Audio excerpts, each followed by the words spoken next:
दोस्तों, बीते रोज एक खबर निकलकर सामने आई। खबर ये कि देश के 272 बुद्धिजीवियों ने एक ओपन लेटर लिखा है और वो ओपन लेटर लिखा गया है कांग्रेस पार्टी के खिलाफ, खास तौर पर राहुल गांधी को टारगेट करते हुए, क्योंकि राहुल गांधी वोट चोरी का मुद्दा लगातार उठा रहे हैं। तमाम आरोप उन्होंने चुनाव आयोग पर लगाया है, लेकिन मजाल है कि ज्ञानेश गुप्ता जी उन सवालों के जवाब दे दें। सवालों के जवाब कौन दे रहा है और कौन क्लीन चिट देना चाहता है चुनाव आयोग को, अपने आप में ये सवाल खड़े हो गए हैं। ये जो तमाम ब्यूरोक्रेट्स और जो पूर्व जजेस हैं, इनके ओपन लेटर के सामने आने के बाद इस पूरे मामले पर कांग्रेस पार्टी भड़की हुई है।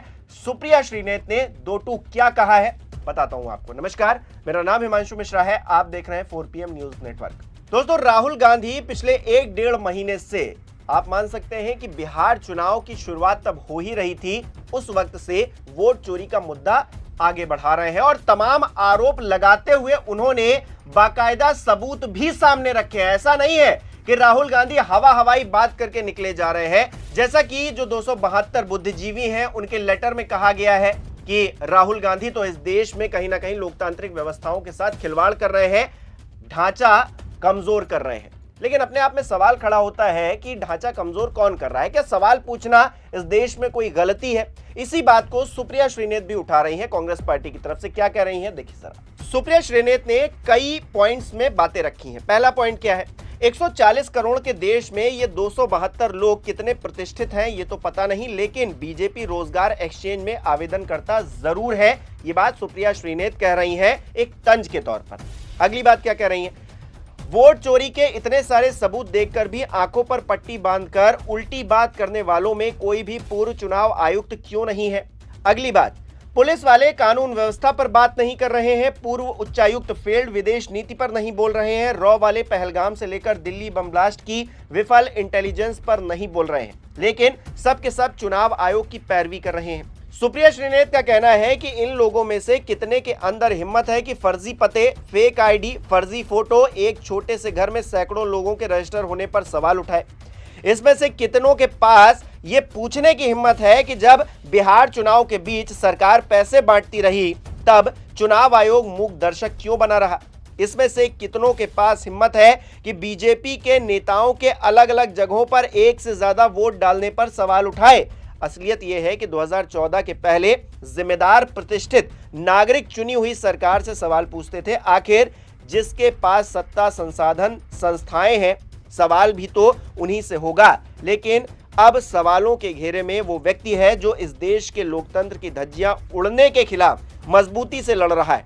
वहीं मीडिया का तो क्या ही कहना है, जो नरेंद्र मोदी के दिन को रात कहने पर भी हामी भरना शुरू कर देता है। इस तरह की बातें सुप्रिया श्रीनेत कड़े लहजे में कह रही हैं और इन बातों में सच्चाई भी नजर आती है, क्योंकि राहुल गांधी क्या सवाल उठाकर दोषी हो जाते हैं? क्या इस देश के लोकतंत्र को कमजोर कर रहे हैं राहुल गांधी? चुनाव आयोग से सवाल पूछकर, उन तमाम सबूतों को सामने रखकर क्या राहुल गांधी इस देश में देशद्रोही करार दिए जाएंगे क्या, जिस पर चुनाव आयोग ने कहीं ना कहीं खामोशी ओढ़ रखी है?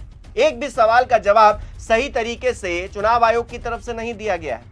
मुख्य चुनाव आयुक्त ज्ञानेश गुप्ता जी सामने आते हैं और कहते हैं कि आप एफिडेविट दीजिए, कोई दूसरा रास्ता नहीं है, एफिडेविट नहीं देंगे तो आपको हम झूठा मान लेंगे।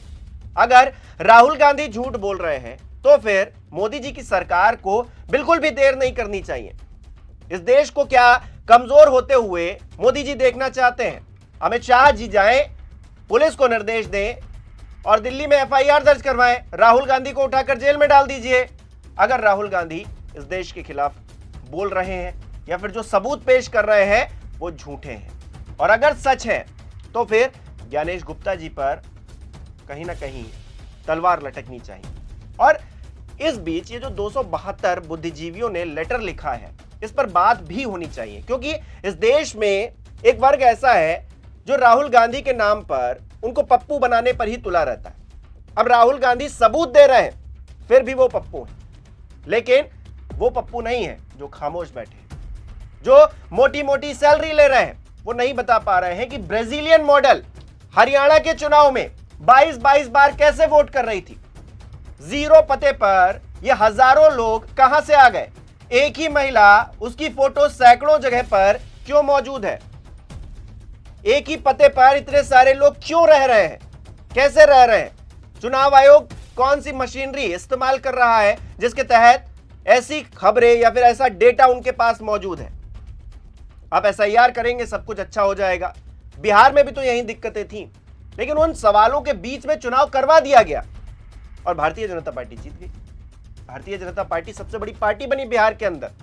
वो पार्टी जो अब तक पीछे थी वो सबसे आगे आकर खड़ी हो गई है। आप देखिए ना, 2020 के इलेक्शन से पहले देखिए क्या हाल था भारतीय जनता पार्टी का, और अब देखिए क्या है, सबसे बड़ी पार्टी।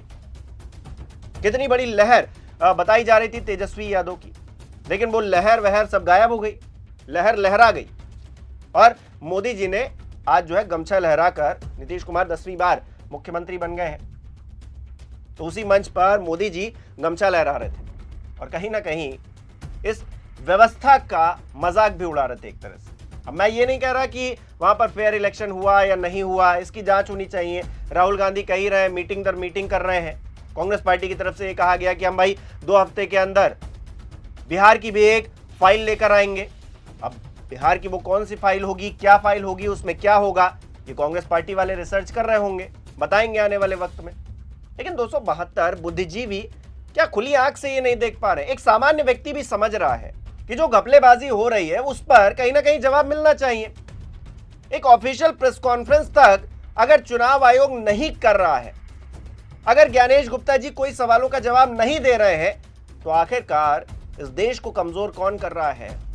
ये दर्शकों आपको तय करना पड़ेगा, क्योंकि आप देश हैं, आप देश के नागरिक हैं।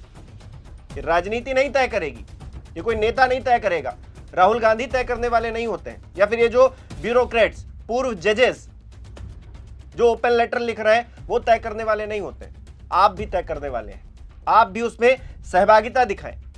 और कमेंट करके बताइए आप लोग कि आप ये जो 272 बुद्धिजीवियों का ये जो ग्रुप है, इसने जो ओपन लेटर लिखा है जिसमें राहुल गांधी को कोसा गया है, कांग्रेस पार्टी को कोसा गया है, और जो सबूत राहुल गांधी ने दिए हैं उस पर आंखों में पट्टी बांध ली गई है, आपकी क्या राय है इस पर?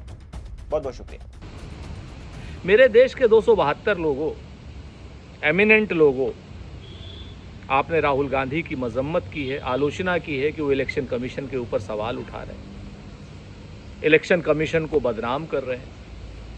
क्या राहुल गांधी इलेक्शन कमीशन को बदनाम कर रहे हैं या लोकतंत्र को बचा रहे हैं, देश में संविधान को बचाने की बात कर रहे हैं? आप लोग तो बुद्धिजीवी लोग हैं, पढ़े लिखे लोग हैं। आप तो जानते हैं कि अगर नेता प्रतिपक्ष कोई सवाल उठाता है तो इलेक्शन कमीशन को उसके सवाल का जवाब देना चाहिए। हम आपको बुद्धिजीवी मानते हैं, एमिनेंट मानते हैं, देश के सभ्य नागरिक मानते हैं। आपने देश में अच्छी सेवा की है, लेकिन क्या चाटुकारिता भी सेवा हो गई है?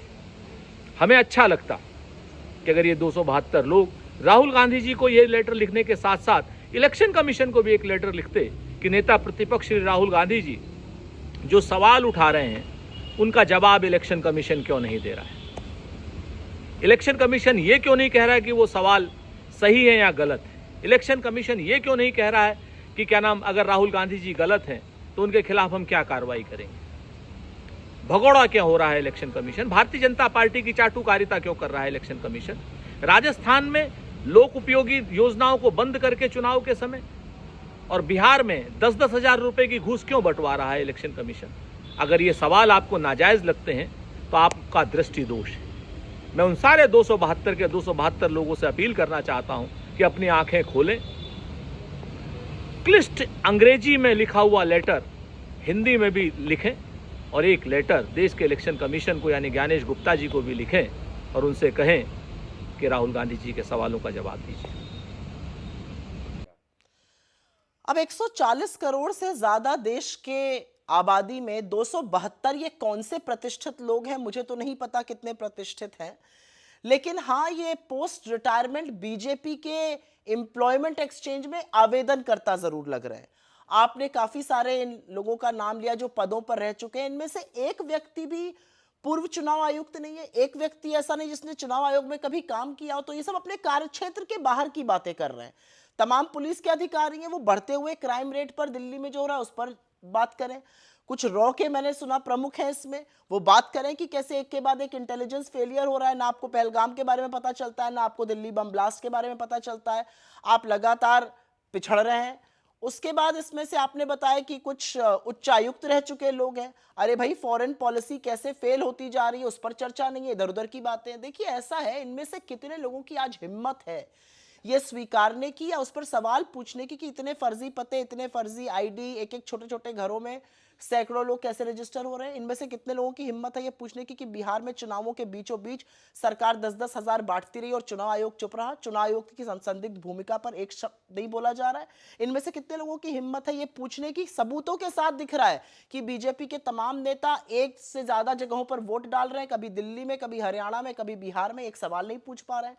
देखिए दिक्कत यह है कि 2014 के पहले जो सम्मानित प्रतिष्ठित नागरिक होते थे इस देश के, वो चुनी हुई सरकार से सवाल पूछते थे, क्योंकि सही भी है, सरकार के पास संस्थाएं हैं, संसाधन है, सत्ता है, उससे सवाल पूछा जाता है। ये लोग राहुल गांधी से सवाल पूछना चाहते हैं। राहुल गांधी जो लोकतंत्र को बचाने के लिए मजबूती से लड़ रहे हैं। मेरा अपना मानना है कि राहुल गांधी ने चुनाव आयोग का पर्दाफाश एलिगेशंस के साथ नहीं, सबूतों के साथ किया है। इन सबूतों को देखकर क्या इन 272 लोगों ने अपनी आंखों पर पट्टी बांध ली है? और इनमें से कोई भी एक चुनाव आयोग का व्यक्ति क्यों नहीं है?